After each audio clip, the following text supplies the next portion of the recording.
I was honored as a colonel and given millions of dollars, yet not a single child of mine showed up.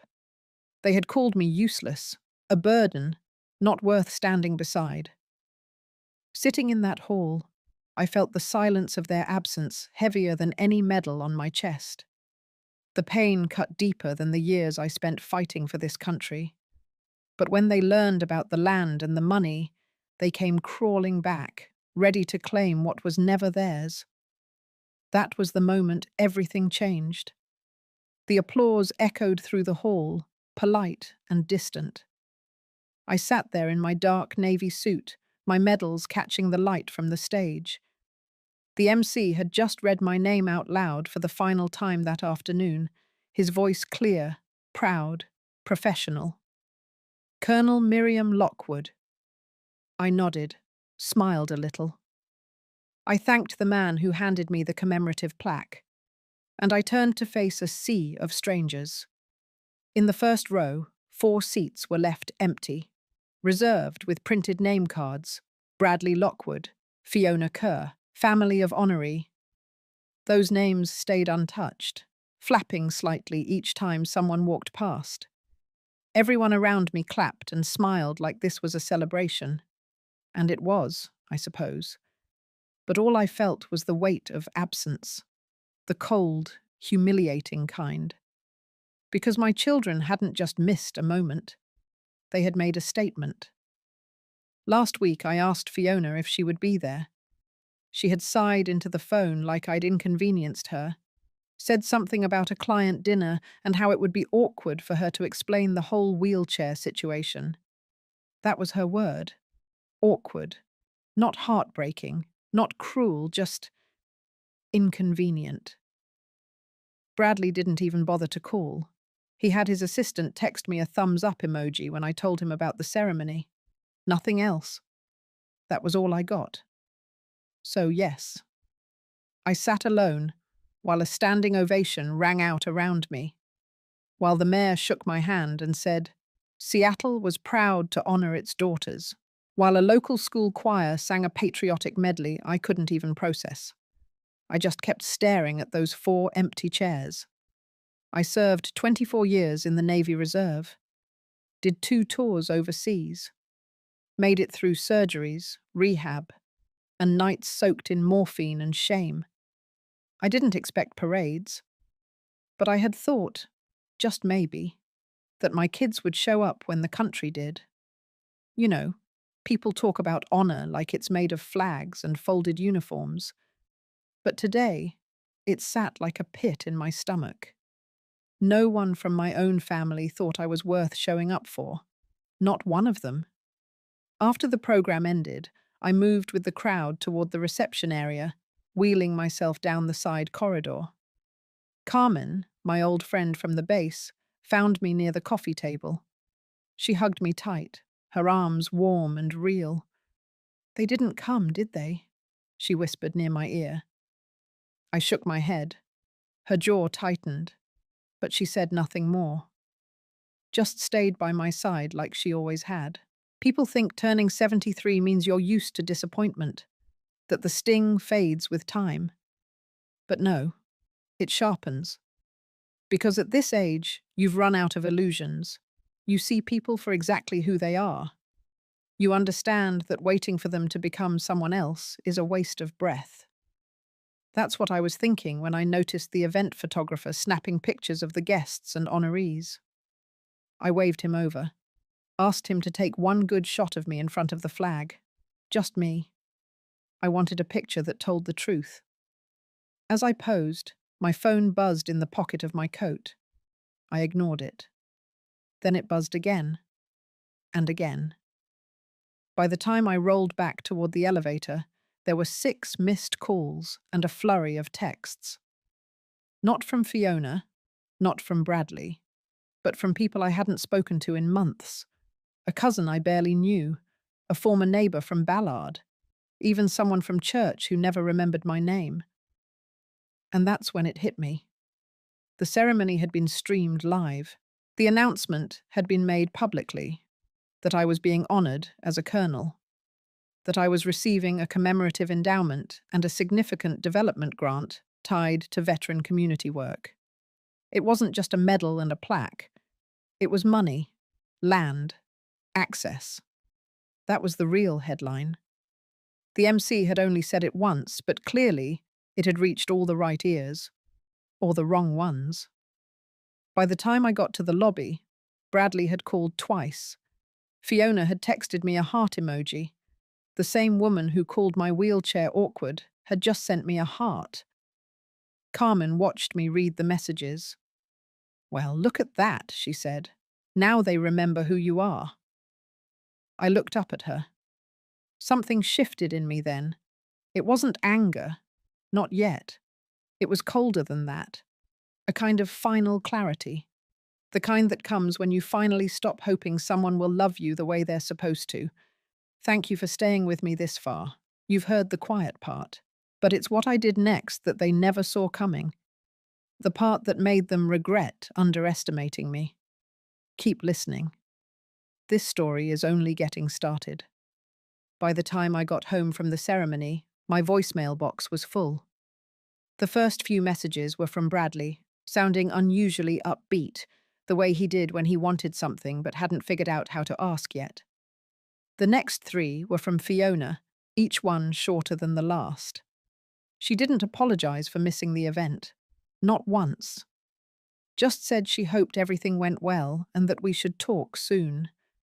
Her voice had that tight, artificial brightness she used at networking events, the kind that always made my skin crawl. I didn't return any of their calls that night. I took my time peeling off my suit jacket, hanging it neatly on the hook in my bedroom, then sitting quietly on the edge of the bed. The plaque and folded flag sat untouched in the hallway, just inside the door where Carmen had left them after helping me in. I didn't move them. I didn't want to look at them. Not yet. The next morning, I woke up before dawn, like I always do. Years of military discipline will do that to you, even long after you're retired. I brewed a pot of coffee and sat by the window. Rain tapped lightly against the glass, and the quiet hum of early Seattle traffic filled the air. I felt something I hadn't felt in a long time. Not sadness, not pride, not even disappointment. Just resolve. At 7 o'clock sharp, my phone rang again. This time I picked it up. Not to talk. I just listened. Bradley's voice was clear, too cheerful. He mentioned how amazing the ceremony looked online, how proud he was to see me honored like that. Then, almost casually, he said it was good to hear the city was investing in veteran support. Said it was great to see the community putting trust in someone with my experience. Then came the turn. He told me he had some ideas, some thoughts on how I could make the most of the resources I'd been given. Something about a community partnership proposal. I didn't catch all of it. I stopped listening around the time he said scalable impact. After he hung up, I deleted the message and opened my email. 10 new ones. 5 were from Bradley's company, each with some version of a project pitch attached. One had a budget file already drafted, with my name listed as the primary funder. Fiona didn't bother with subtlety. Her first text that day read, "Just read the article." "Wow, Mum, you should have told us about the land." Followed by, "Let's grab dinner this week. I have a friend who works in public grants. Thought you two should meet." They weren't wasting time, and neither was I.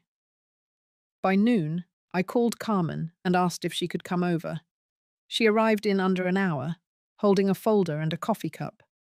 She didn't ask why I'd called. She knew. We sat at my kitchen table. I told her what I wanted to do. Not just talk about it. Put it in motion. Carmen listened, nodded, then opened her folder. Inside was a copy of the Veterans Property Grant Program paperwork, along with the contact card for Judge Harold Whitcomb. Retired. Private counsel. Trusted. And, more importantly, someone who had helped several veterans legally secure their benefits from opportunistic relatives. That same afternoon, we drove to Judge Whitcomb's office. No marble pillars or big city firm vibe, just a quiet, one-story brick building tucked between a diner and a dental clinic. He met us in a sunlit room that smelled faintly of paper and old wood. I explained everything. He didn't interrupt. When I finished, he leaned back and tapped his pen against the arm of his chair. Then he said 5 words I won't forget. "You waited long enough, Colonel." What we built over the next 4 hours wasn't a revenge plan. It was something smarter, cleaner. We drafted the legal foundation of what would become Lockwood Foundation. The funds, the land, and the title were to be placed under an irrevocable charter. The purpose was clearly stated. All assets would support the development of rehabilitation programs for underrepresented female veterans. No family member could access or control any portion of it. There were built-in protections, oversight clauses, public transparency requirements. Harold explained that even if my children sued, the trust would be bulletproof. Not only that, but once the charter was filed, I would no longer be able to touch the bulk of it either. That was what made it honest. Clean. A legacy, not a bargaining chip. I signed the first draft right there. Carmen witnessed, Harold notarized. When we left, it was still light out. A breeze rolled through the parking lot. I remember standing still for a moment beside the car, just breathing. The weight in my chest hadn't lifted. Not yet. But I could feel it shifting. Back at home, I opened the closet and pulled out the envelope Fiona had sent me last Christmas. It hadn't been opened. I remember thinking, at the time, it was probably just another glossy card with a smiling stock photo of her family. But now, I was curious. Inside was a gift certificate to a seafood place I couldn't eat at, and a handwritten note. "Hope this helps with groceries. Love you. Groceries." I sat at the table and stared at it for a long time. By evening, I had already drafted my public statement for the foundation launch. I included a short thank you to those who had supported me. I made no mention of family, no passive-aggressive lines, no shade, just facts. And the truth was simple. They had their chance. They chose their absence. Now I was choosing what came next, and I would choose it without them. 3 days after I filed the foundation paperwork with Judge Whitcomb, the shift in Bradley's tone was impossible to miss. He had called 4 times the previous day, left 2 voicemails, and followed up with a breezy email that included the subject line, "Exciting alignment opportunity."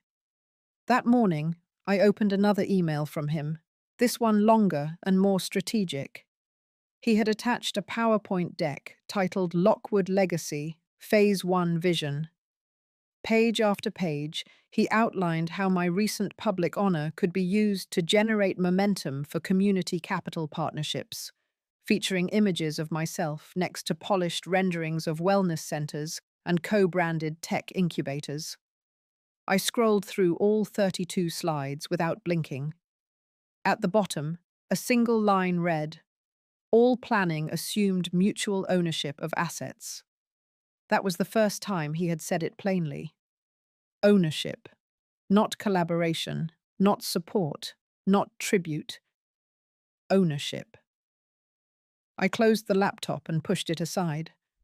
The rain outside had picked up again, tapping at the kitchen window like a steady drum. My coffee had gone cold. That same afternoon, Fiona called. Her voice, as usual, was smooth.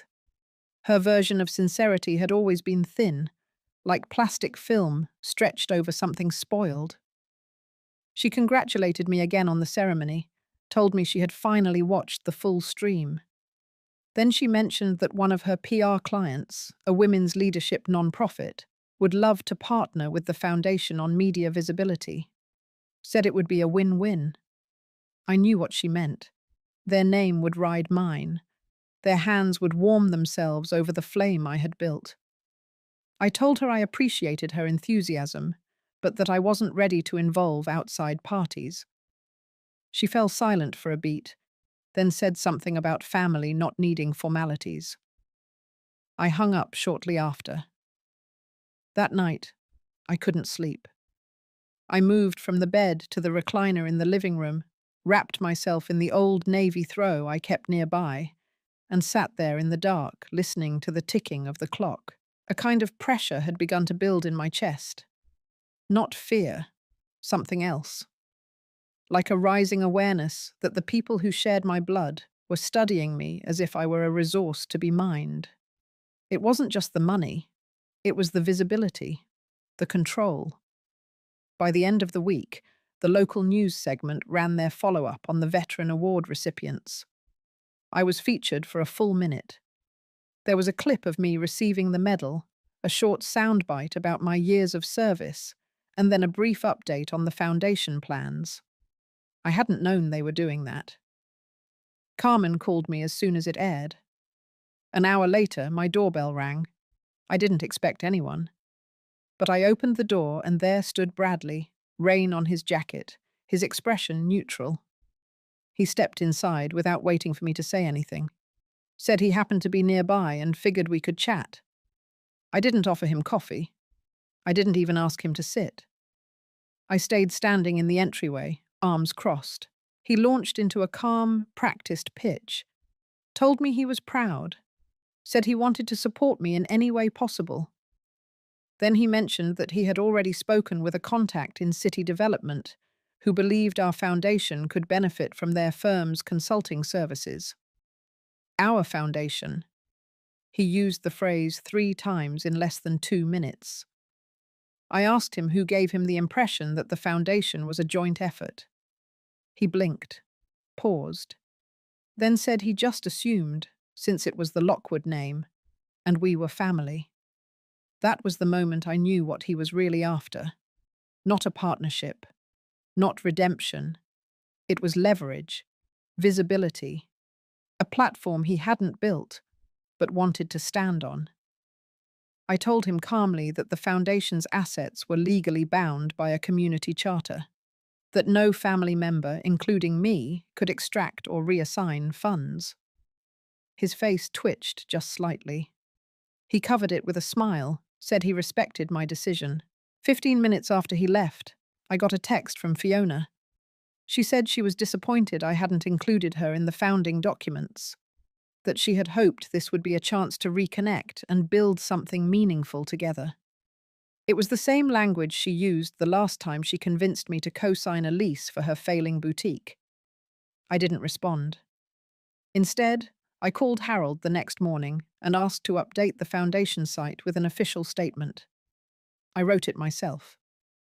It said that Lockwood Foundation was independently governed, with assets placed in a legally binding trust, and that it would not entertain private solicitations or family business affiliations. 2 days later, Fiona posted a long paragraph on her social media account, describing the pain of being cut out of her own mother's legacy. She framed it as a story about forgiveness and healing, but the timing was not subtle. She tagged news outlets, used all the right hashtags. The post got shared hundreds of times. Rachel Kim from Seattle Times reached out for comment. I had expected that. I agreed to a short phone interview. I told her the truth, that for years, my value in the eyes of my children had been measured only when it aligned with their interests, that I had chosen to invest my legacy into the people who had never treated me as a tool. She didn't twist a word of it in the article. That night, I sat with Carmen at the small kitchen table, the same place where we had started the paperwork days earlier. She passed me a glass of sweet tea and said nothing at first. Then she looked at me and said quietly, "You understand, they're not going to stop." I nodded, and I said, "Neither will I." And I meant it. I received the official invite to the Legacy Impact Summit in a cream-colored envelope stamped with the city's seal. The event was set to feature the top 20 community initiatives funded in the last fiscal year, and the Lockwood Foundation had been selected as one of them. I didn't submit the application. Rachel Kim had quietly nominated us after our phone interview. The committee reached out after reviewing our charter and mission, calling it bold, specific, and timely. The ceremony was scheduled for a Friday afternoon at the downtown Civic Auditorium. I wore a simple dark blue suit and a pair of low-heeled shoes I hadn't used in years. Carmen offered to drive. I let her. Inside, the crowd was formal. Elected officials, local reporters, non-profit leaders, and donors mingled under white lights and floral centerpieces.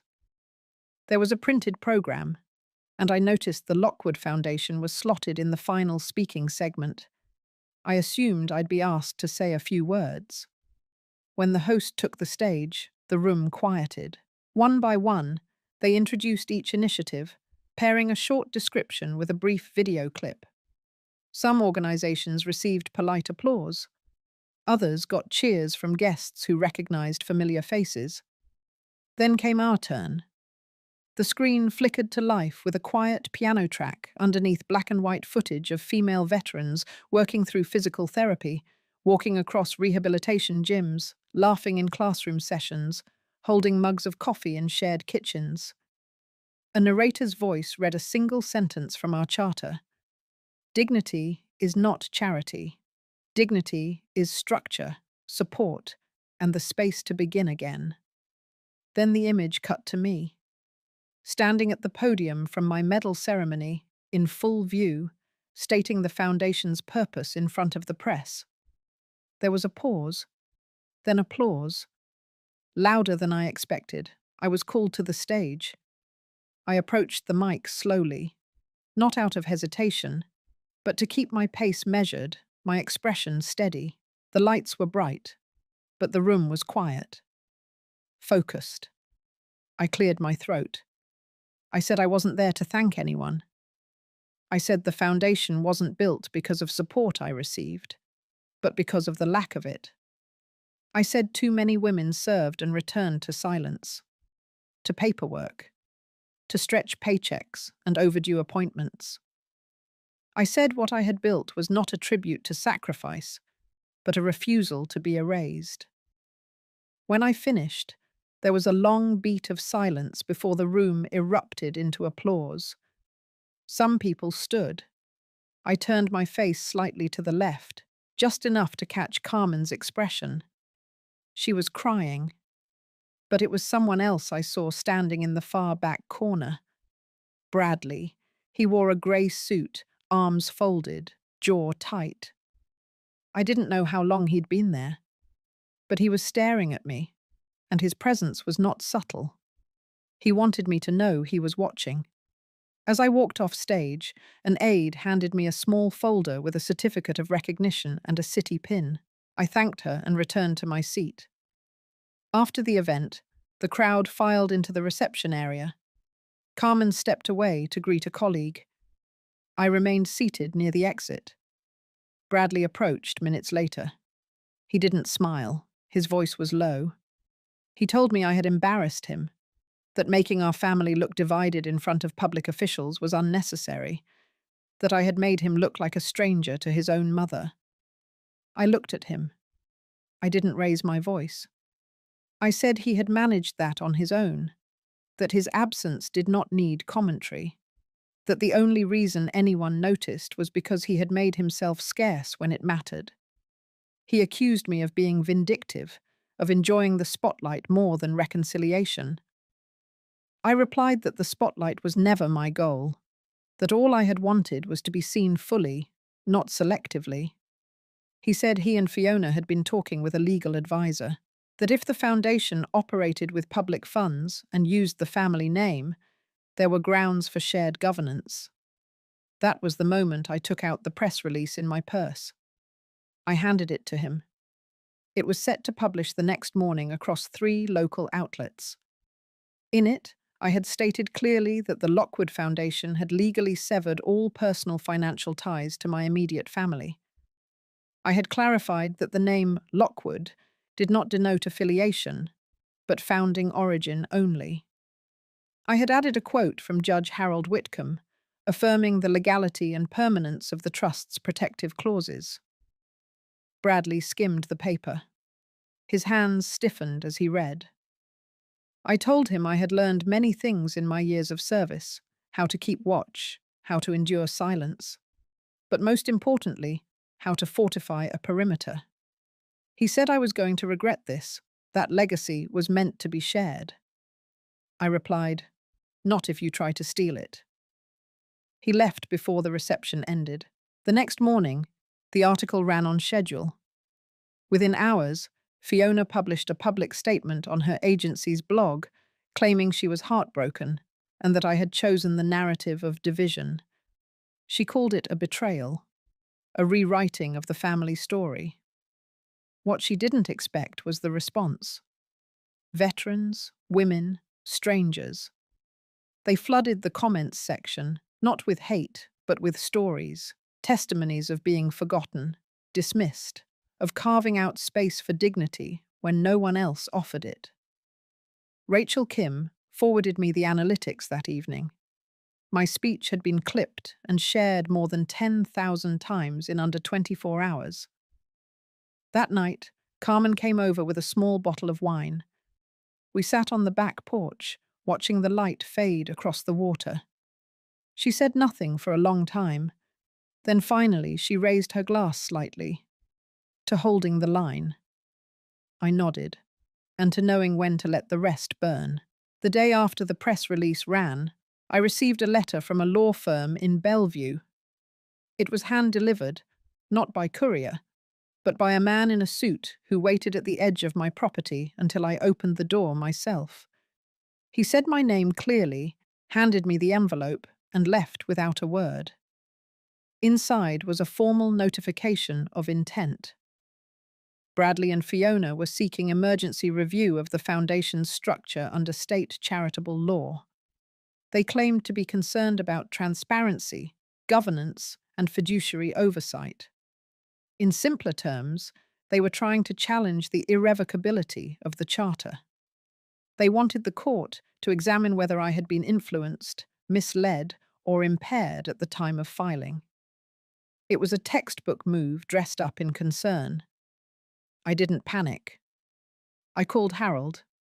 He told me not to worry and asked me to meet him at his office the next morning. That night, I sat on the edge of my bed, looking at the framed photo of my first deployment. Back then, I didn't know what loneliness meant. I had thought it was something that happened in silence. But it turned out loneliness could roar. It could come from being surrounded by people who knew your name, but not your value. I folded the letter and placed it inside my desk drawer. Then I went into the kitchen and brewed tea like I always did. No trembling, no anger, just steadiness.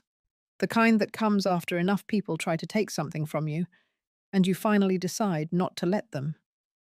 At Harold's office, we reviewed every document. He was calm, methodical. Every signature, every timestamp, every clause had been filed correctly. The Foundation had been structured with multiple layers of legal insulation.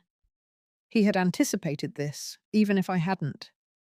"They cannot break it," he said, "but they can harass you." Over the next week, that's exactly what they tried to do. Bradley sent a follow-up letter accusing me of mental decline. Fiona released another statement implying that the Foundation's mission had been hijacked by people outside the family. Both efforts were laced with careful wording, soft enough to avoid slander, sharp enough to cast doubt. Rachel Kim contacted me privately. She said off the record that Fiona's statement had been pitched to a few national blogs. One had picked it up and spun it into a headline. "Estranged children of veteran colonel speak out about legacy confusion." It was nonsense, but it worked. For a day, the comments section was full of strangers speculating about mental fitness and manipulation. I stayed silent. The next morning, Lucas knocked on my door. He wore his school backpack and held a drawing in one hand.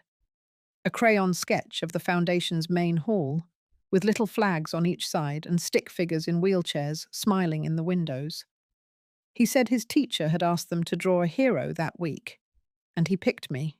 I thanked him, kissed his forehead, and put the drawing on the fridge. Then I sat alone for a long time, staring at it. Of all the noise, this was the only voice that mattered. Harold called that afternoon. The hearing date had been set. It would be a preliminary review, not a trial. But Bradley and Fiona would have their chance to argue. So would we. On the morning of the hearing, Carmen drove me to the courthouse. She wore her navy pin. I wore mine. Neither of us spoke much during the ride. The air felt tight with memory. We arrived early. Harold met us at the front steps. His briefcase was already open, files neatly arranged, marked with colored tabs. He looked confident. I felt ready. Inside, the room was quiet. The judge was a woman in her 60s with a firm voice and tired eyes. Bradley sat 2 rows ahead of us, adjusting his tie with stiff fingers. Fiona wore a beige dress and no expression at all. The proceedings were brief. Harold presented the documentation, walking through the charter, the intent, and the process. He spoke clearly, respectfully, without performance.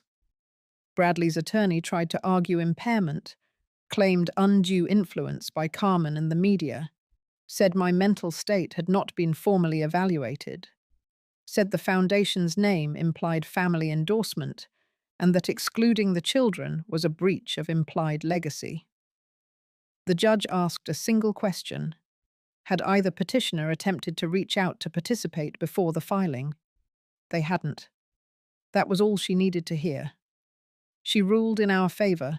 The charter remained intact. The request for review was denied. Any future claims would need substantial new evidence and would be subject to financial penalties for harassment. Fiona left first. She didn't look back. Bradley hesitated at the door. I stood, looked him in the eye, and nodded once. Not a goodbye, just acknowledgement. Outside, the wind had picked up. Carmen and I walked slowly down the steps, not speaking, just moving forward. That evening, I placed Lucas's drawing in a frame and set it on the table beside the foundation's registration certificate. I stood there for a long time, letting the quiet settle into the walls. They had come with paper and pressure, with language dressed like concern and smiles built to deceive. But they had forgotten one thing. You cannot take from someone who has already given it away. What I kept, what I still carried, was mine alone.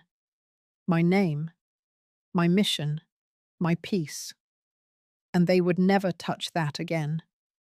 A week after the hearing, things should have quieted down. Legally, there was nothing more to contest. The foundation was protected. The judge's ruling was clear. The trust structure could not be undone without exposing them to court sanctions and legal fees they couldn't afford to absorb. But some people cannot accept defeat when no audience is left to applaud them, and when ego meets silence, it doesn't fade. It festers. Bradley started small, subtle.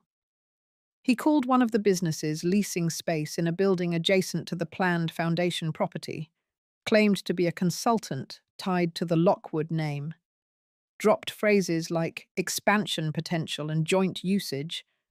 It was easy to verify the truth, and even easier to shut it down, but the effort itself said enough. He was still circling. Fiona tried another tactic. She crafted a social media campaign around caregiving and aging parents, posted photos from her childhood, wrote captions about legacy and intergenerational misunderstanding. She even included a quote from a therapy blog about trauma responses in elder relationships. The subtext was clear, and the comments were flooded with sympathy. Not for me, for her. At first, I ignored it. I focused on the work. Construction permits had cleared, and early ground testing began on the edge of the 12-acre property, Carmen handled logistics with a quiet steadiness I depended on. We met every morning to review vendor updates and community interest inquiries. The momentum gave me something to stand on, something that didn't shift depending on who approved or who showed up. But pressure doesn't always strike loud. Sometimes it shows up in envelopes. 2 came within 3 days. One was anonymous. A typed note, no return address, accusing me of alienating my family and laundering public money under the name of personal revenge. The second was from someone claiming to be a retired family mediator, urging me to consider reconciliation for the sake of public peace. It ended with a business card and a line about visibility and healing. I didn't respond to either, but I kept both in a drawer, not out of sentiment, but as record. Proof that letting go of people doesn't always mean they let go of you. The weight of all of it caught up with me one Sunday evening. Carmen had gone home after dinner. I stood at the sink, hands in warm water, rinsing off the dishes. My chest felt tight, but not from sorrow. It was something else. Like pressure had built over weeks and found no place to land. I sat down in the den and pulled out a notebook. Not a journal, just a lined pad I used for thoughts I didn't want to speak aloud. I wrote one sentence. They wanted the version of me they could silence. Then I set the pen down and let the quiet fill the room. The next day, Rachel called. She was working on a long-form story about veteran-led foundations and wanted to include Lockwood as a central feature.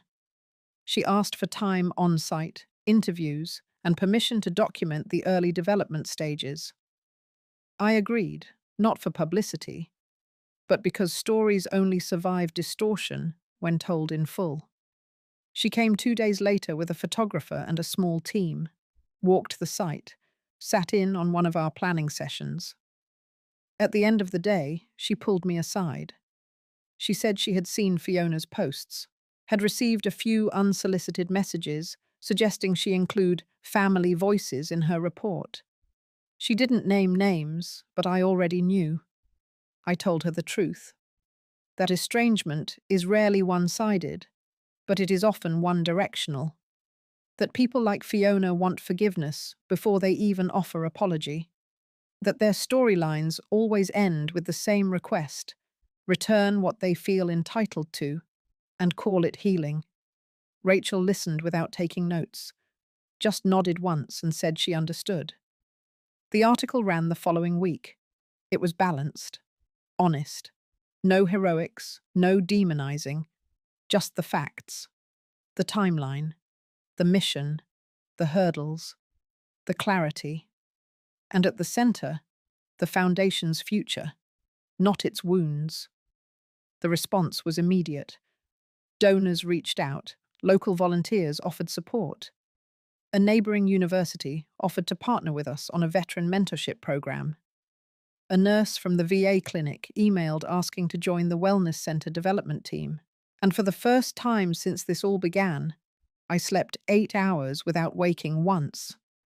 But Fiona didn't take the silence well. She posted another message. Longer this time, less polished, more personal. She used words like betrayal. She said the foundation had turned into a monument of bitterness. She questioned my character, my decisions, my integrity. She said Lucas had been weaponized, that I had used him for public sympathy. That last line pierced sharper than the rest, not because it was true, but because it attempted to dirty something pure. I didn't respond online, but I printed the post, filed it, and then made a quiet decision. That Friday, I met with Harold again. We drafted an addendum to the foundation charter. It outlined a secondary trust, a small education fund named after my late sister, someone Fiona never bothered to know. The fund would be overseen by an independent board and activated only when Lucas turned 18, contingent on no contact or influence from either Bradley or Fiona. It wasn't revenge. It was protection. And it was the first time in years I wrote someone into my legacy without fear. The sky outside darkened as we finalized the draft. Harold slid the papers across the table. I signed with a steady hand. There was nothing theatrical about it, just quiet certainty, because some things don't need to be shouted, they just need to be secured. A few days after the article was published and the addendum filed, things settled into a rhythm again. The construction crew cleared the last of the debris from the lot's western edge. Carmen finalized the first round of local hiring.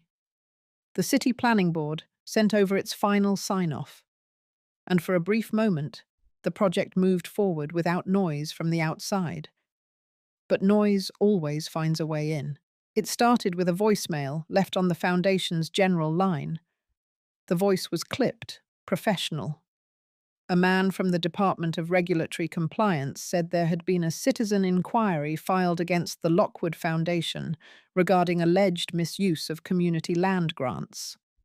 He said a site inspection would be scheduled in the coming week and requested access to all zoning and construction permits. I called Harold.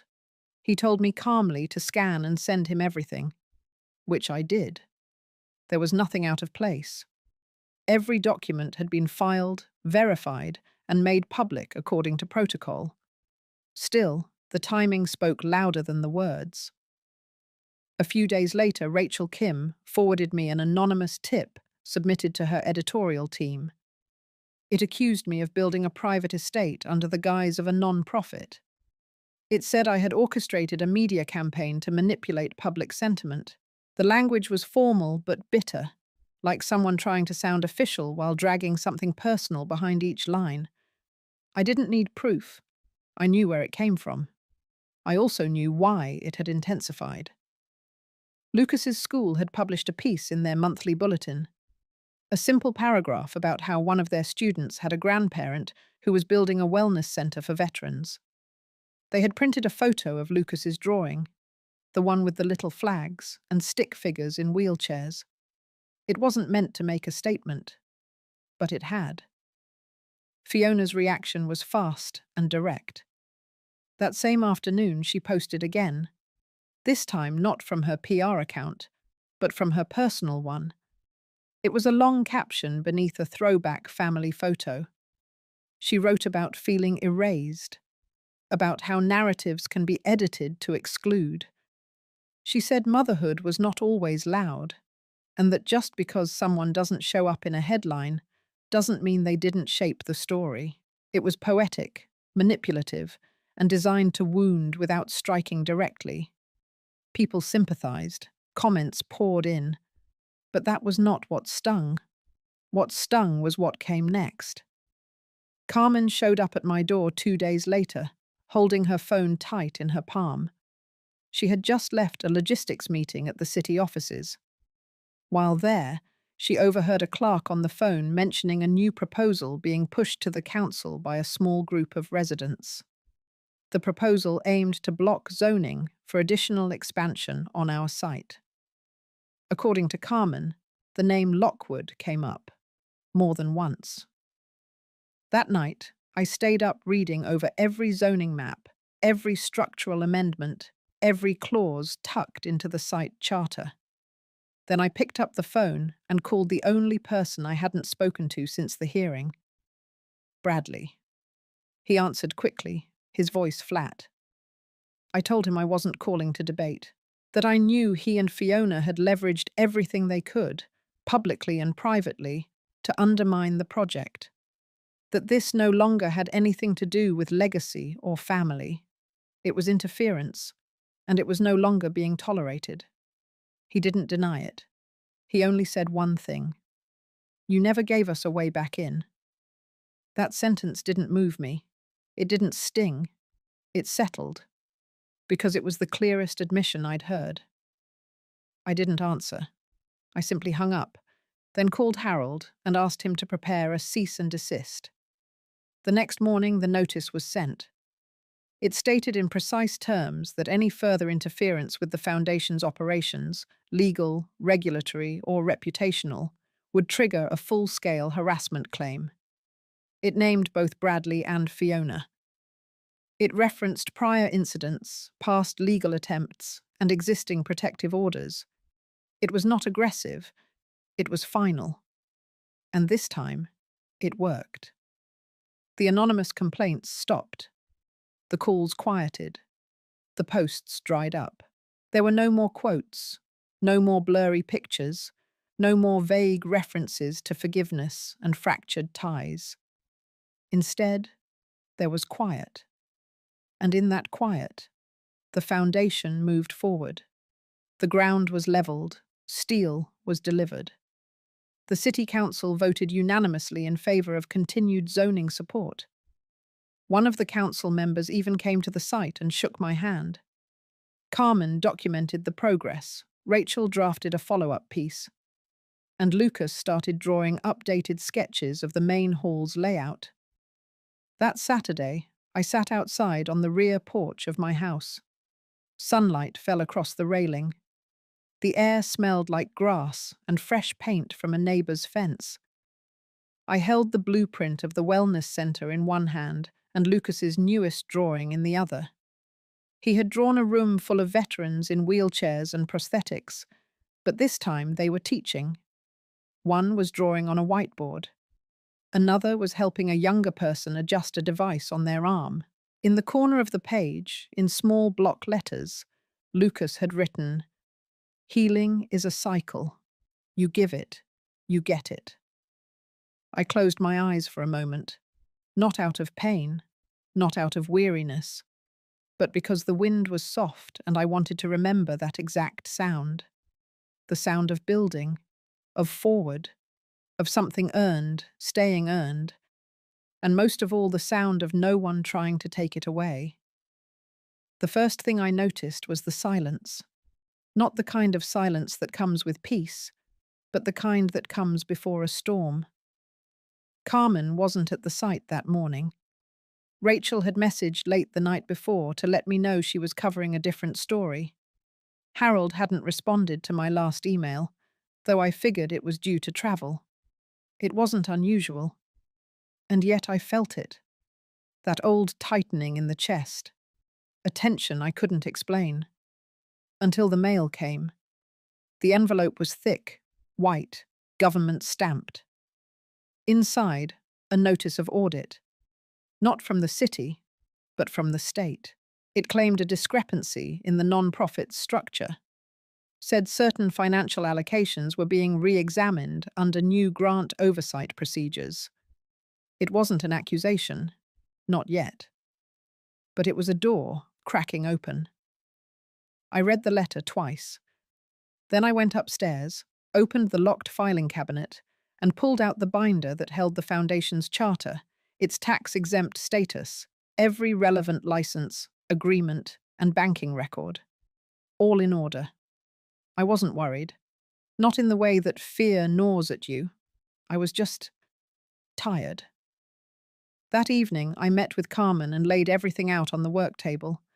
She read through the audit request quietly, her face still, her breath slow. "This is targeted," she said without looking at me. "They're not done." I didn't need her to say who they were. We both knew. The next day, I filed a formal response, attaching all necessary documentation. I copied Harold and looped in 2 compliance attorneys I had worked with years ago. I did not panic, but that night, I took the long way home. I stopped by the edge of the lot and looked at the steel skeleton of the wellness centre, the way it cut through the sky. A shape not yet finished, but undeniable. That's when I understood. This wasn't about land, or legacy, or even money. It was about control, about who got to define truth when the old one no longer served. That week, Bradley and Fiona reappeared in the headlines. A puff piece in a mid-tier magazine featuring successful family entrepreneurs overcoming personal loss. The timing wasn't coincidence. In the interview, they didn't mention me by name, but the subtext was sharp. Bradley spoke about navigating betrayal from within. And Fiona smiled through her lines about letting go of stories that no longer uplift. I didn't react publicly, but I took note. On Thursday, Carmen forwarded an internal email from City Zoning. A minor clause in our construction plan had been flagged as in need of clarification. Nothing serious, but it would require a temporary hold on new supply deliveries. I called the zoning office directly and was transferred 3 times before someone admitted, off the record, that the complaint had come from a former affiliated party. No name was given, no need. I could feel the walls tightening again. But this time, something in me refused to retreat. So I called Rachel. I told her everything, not just the audit or the zoning interference, but the full weight of it, the smear campaigns, the manipulation, the smiling social media posts hiding a scalpel underneath. She listened, then said only one thing. "It's time you said something too." The next day, she brought a photographer and sat with me on the foundation site. I didn't speak in anger. I spoke in facts. In the long months of paperwork, late nights, silent losses, and the slow reclamation of a voice that had been buried under decades of politeness. We walked through the unfinished buildings. I showed her the room designed for trauma therapy, the garden area for community meals, the low-step walkways, all designed with wheelchairs and prosthetics in mind. Then I showed her the shelf. It was just a wooden beam mounted in the east hallway. On it, a small plaque with my husband's name, and beneath it, a line etched into brass. "Leave no one behind, especially not yourself." That afternoon, she filed the story. It went live within 24 hours. The headline wasn't dramatic. It was clear. Veteran's widow builds sanctuary amid legal battles with her own children. The photos were stark. One of me holding Lucas's drawing, another of the half-finished center, sunlight cutting across its frame. The impact was immediate. I received over 200 emails in the first 48 hours. Messages from women, from nurses, from veterans' spouses, from people who had never seen themselves in stories like this. Donations surged, volunteers doubled. Even the city council issued a statement, reaffirming its commitment to our zoning plan. Bradley stayed silent. But Fiona posted again. A clipped, cold paragraph about privacy and boundaries and the right to move on without public explanation. It didn't land the way her earlier posts had. This time, people questioned. They read between the lines. Some of her own followers commented with quotes from Rachel's article. It was subtle, but it was enough. Then on Monday, the audit was dropped. Just like that. A line in a follow-up email. Upon review, no further action will be taken. All documents have been verified and found compliant. Carmen printed it and pinned it to the corkboard in the site office. I didn't celebrate. I just exhaled. Because I knew what came next. The permits would resume. The construction would move forward. But so would the resentment. Bradley wasn't finished. Fiona would find another way. But it didn't matter, because this time I had spoken. I had named it. And once something is named, it can no longer hide behind half-truths. It must face the light. The call came just after 6 in the morning. Carmen's voice was steady but clipped. The site had been vandalized overnight. Spray paint on the foundation walls, broken glass near the supply shed, a smashed window in the south wing. I didn't ask for details. I told her I'd be there in 20 minutes. When I arrived, the sky was still a deep navy, and the air carried that early stillness before the day breathes in. Carmen stood with 2 officers, arms folded across her chest. One of the steel beams had been graffitied with a red phrase written in thick block letters. "Leave your pity elsewhere." It didn't rattle me, not the way they might have hoped. But it did slow my step. just for a second. Rachel arrived 10 minutes later. She photographed the scene quietly. No flash, no questions. Just that look on her face that said she understood this wasn't just petty vandalism. It was a message, a warning. Carmen handed me a clipboard, a short list of missing items, some copper piping, a power drill, a few locked bins forced open and rummaged through. But the bigger blow was symbolic. The paint, the broken glass, the attempt to intimidate. I sat on the edge of the low garden wall and looked at it all, not as a victim, but as someone whose patience had been stretched to its edge. That afternoon, I made 3 calls. The first was to our security provider. I upgraded the entire system: cameras, floodlights, on-site response. The second was to the city.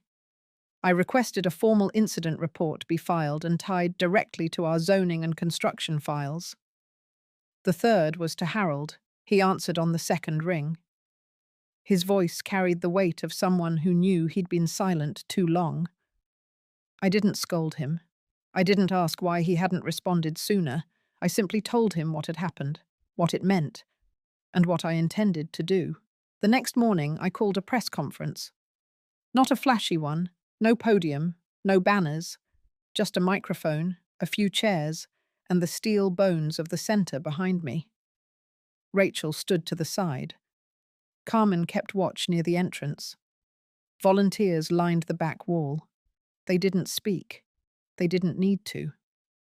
I began with the facts, the threats, the vandalism, the pattern. Then I named names. I spoke clearly, not out of revenge, but out of necessity.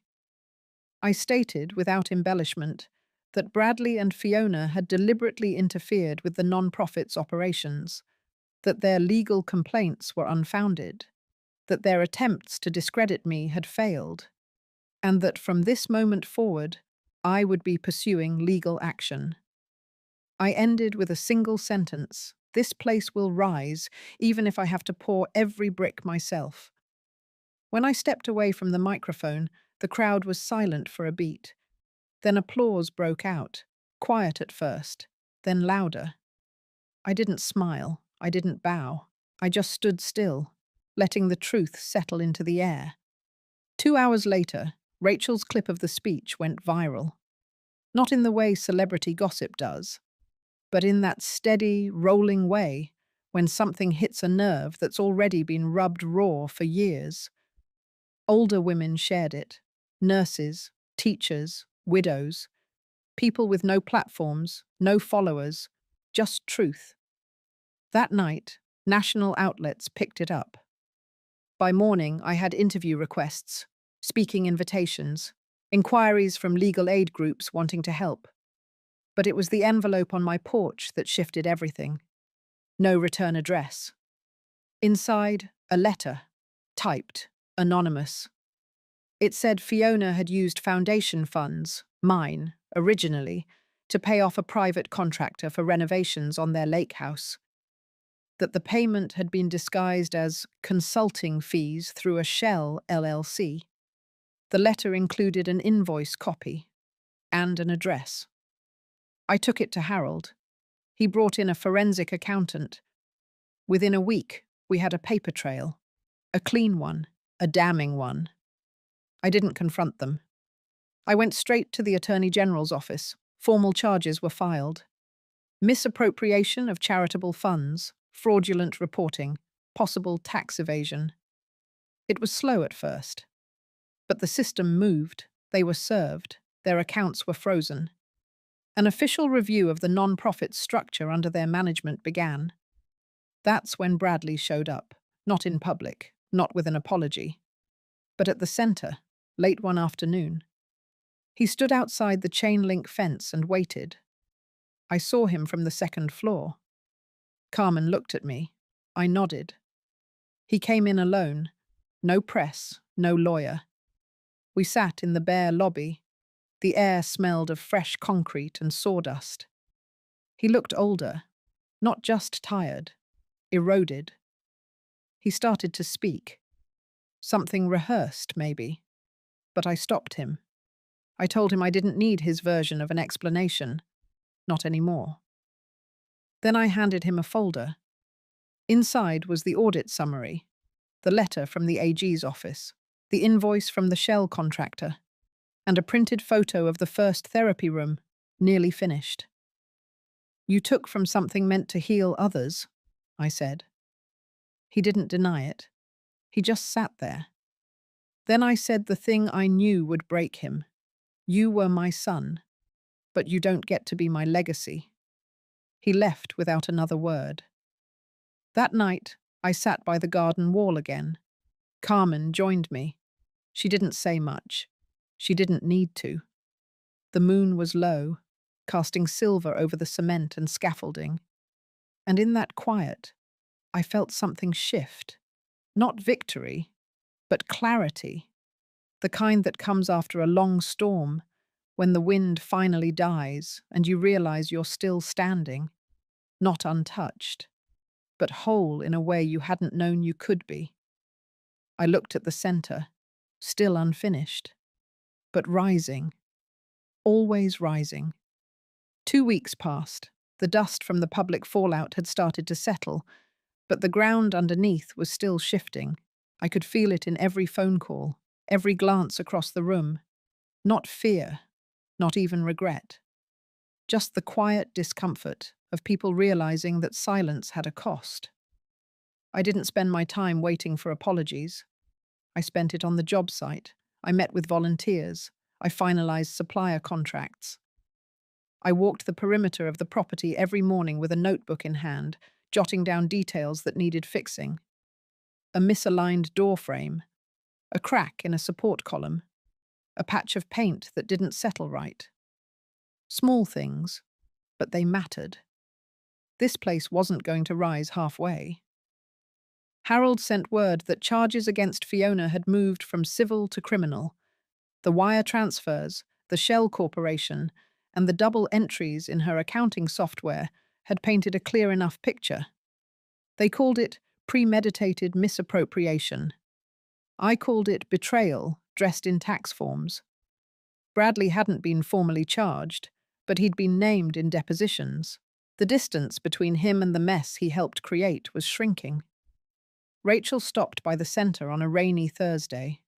She brought tea and one of those folders she always carried when she had something hard to say. I didn't sit. I kept sweeping dust from the floor of what would be the reading room. She stood near the door. Her eyes were softer than usual. "There's been backlash," she said.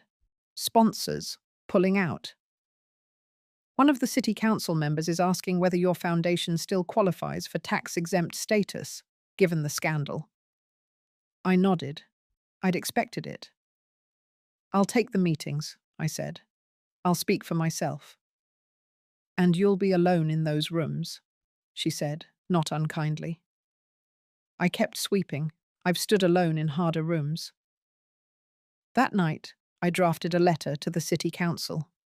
No emotion, just facts. The work we were doing, the financial transparency we'd enforced, the oversight committees we'd brought in. I printed it, signed it, and mailed it the next morning. The following Monday, I walked into City Hall with Carmen beside me. We wore grey, no branding, no matching scarves. We didn't come to plead. We came to state. The hearing room was cold. The chairs were hard plastic, the kind meant to discourage lingering. 5 members sat at the front. 3 looked tired. 1 looked skeptical. The last one I recognized from a gala years ago, back when Bradley still called me Mum in public. I read the statement aloud. Then I waited. The questions came.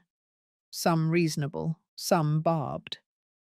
Why had I not vetted Fiona more carefully? Why had the transfer of assets occurred so suddenly? Why hadn't I reported the vandalism earlier? I answered calmly.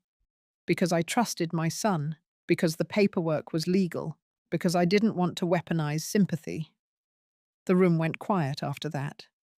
Later, I would learn that the board voted 4-1 to uphold the centre's non-profit status. The final holdout wrote a dissenting opinion. I framed it and hung it in the administrative hallway. Let them remember that not everyone will believe in you, even when truth sits plain on the table. Meanwhile, construction moved faster than we'd hoped. A group of retired contractors had volunteered to assist. They said they were tired of sitting on porches while their hands remembered work. I baked bread for them every Friday. We laughed more. Carmen painted a mural in the east hallway, a tree with women's names carved into the trunk. Some of the names were fictional, some weren't, but every one of them had a root. In the background, Bradley tried to file an appeal on the will. He claimed I had coerced my husband's final decision. The court threw it out. Lack of standing, lack of evidence, too much arrogance. Then came the letter from my former daughter-in-law. It was written in longhand, neat cursive. She didn't apologize. She didn't explain. She simply said she was moving to Oregon and wouldn't be contesting anything further. She included a small photograph of my grandson. He was holding a toy hammer, standing in front of a wooden bench he'd clearly helped build. "He has your eyes," she wrote, "and he's starting to ask why you're not around." I read the letter twice. Then I folded it and placed it inside the kitchen drawer, behind the recipe for lemon pound cake. I hadn't baked in years. I didn't write back. Not yet. Some wounds need to seal on their own. Carmen called a few days later to say the city inspector had given final clearance on the main structure. We could begin interior fittings the following week. That evening, I walked through the building alone. The rooms were still empty, but the walls were breathing. I ran my hand along the banister. The smooth wood, the scent of primer and quiet determination. I paused at the main hall where the community dinners would take place. It wasn't just drywall and beams anymore. It was proof. Proof that I could lose everything people thought defined me and still rebuild something stronger. I stood in that space for a long time, not mourning, not dreaming, just being.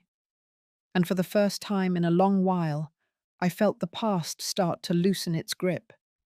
It didn't vanish. It just stepped aside, made room for something else. Hope, maybe. Or peace, if not that. The kind that doesn't demand attention, but simply exists, waiting to be filled. The first snow fell the morning we opened the doors.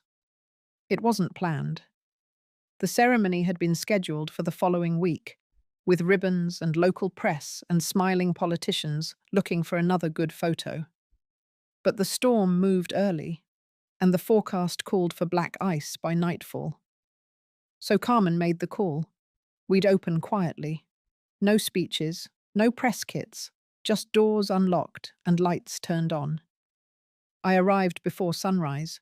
The center was warm, silent except for the soft hum of the heating system kicking in.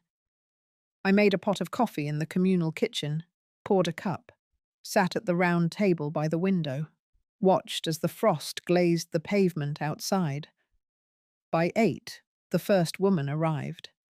She was older than I expected, probably in her late 60s. Her jacket was torn at the sleeve, and she held a small duffel bag close to her chest, like it carried everything she had left. Carmen greeted her gently, offered a seat and a blanket. No forms, no questions, just welcome. By noon, 6 more had trickled in. One of them asked if she could help sweep. Another wandered the art therapy room and stood silently in front of a blank canvas. I didn't introduce myself as the founder. I didn't need to. They weren't here for names. They were here because the world outside hadn't made space for them. And this place did. That evening, after everyone had gone to their rooms, I walked the halls in silence. Each door bore a single word, hand-painted in soft brushstrokes. Rest, breathe, begin, stay. I paused at one that read, "Remember." My reflection stared back at me from the narrow glass pane, framed in soft yellow light. I didn't look triumphant. I looked tired, but whole. Later that week, Rachel called. She'd spoken to a regional non-profit that wanted to fund a second centre. They were impressed with the model, impressed that it ran without drama, without spectacle. She asked if I'd consider licensing the name. I told her I'd think about it. That same day, a courier dropped off a sealed envelope. There was no return address, just my name written in a handwriting I hadn't seen in years. Inside was a short letter from Bradley. No apology, no admission of guilt, just 2 lines. They tell me you still walk every morning. I never deserved your silence. I folded the note in half. Didn't tear it. Didn't call. I set it aside, tucked between the pages of a gardening book I hadn't opened in months. Some truths didn't need confrontation. They just needed space to echo and fade. 3 days later, a young woman named Leah asked to speak with me. She'd been staying at the centre since the first snowfall. Quiet, soft-spoken, always the last to enter the dining hall, always the first to clean up after. She sat across from me in the main lounge. Her hands trembled slightly as she pulled a folded piece of paper from her sweater. A resume. She'd studied social work before her life unraveled. She wanted to help, not just because she needed a job, because she understood what it meant to be unseen. I hired her that afternoon. That evening, Carmen and I stood outside as another snowfall drifted through the streetlights. She asked me how I felt now that it was all real, now that the walls stood and the rooms were full. I told her I didn't feel like I'd won, because it wasn't a victory. It was something older than that, something quieter, like putting your hand on the earth after it's been scorched and realizing something still breathes beneath. I didn't cry, not then. But that night, alone in my apartment, I found myself standing at the window, watching snow gather on the sill. I thought of all the rooms I'd been shut out of, all the moments I'd been dismissed, erased, betrayed. And yet here I was. Not because of revenge, not because of strategy, because I'd refused to vanish, because I'd chosen to create something no one could steal or smear, not even him. 2 weeks later, the first press article came out. They called me a survivor, a philanthropist, a pioneer for elder women reclaiming space. But none of that mattered as much as what happened a week after the article ran. A letter came from Oregon. This time, it was from Fiona. She didn't ask for forgiveness. She didn't beg for understanding. She just said one thing. He's teaching our son to build birdhouses. I told him you once built a house no one could tear down. I read that line over and over. Then I set the letter down, walked out to the community garden, and began digging the first bed for spring vegetables. Not because I needed the food, but because it was mine to plant, mine to grow. And this time, no one would stop me. Spring came slowly that year. The frost lingered longer than usual, clinging to the windows of the community centre and leaving soft, white fingers across the raised garden beds. But inside, the place pulsed with quiet life.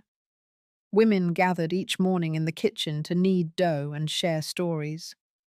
They took turns tending the compost bin, watering the soil, planting herbs whose names I had long forgotten and now relearned.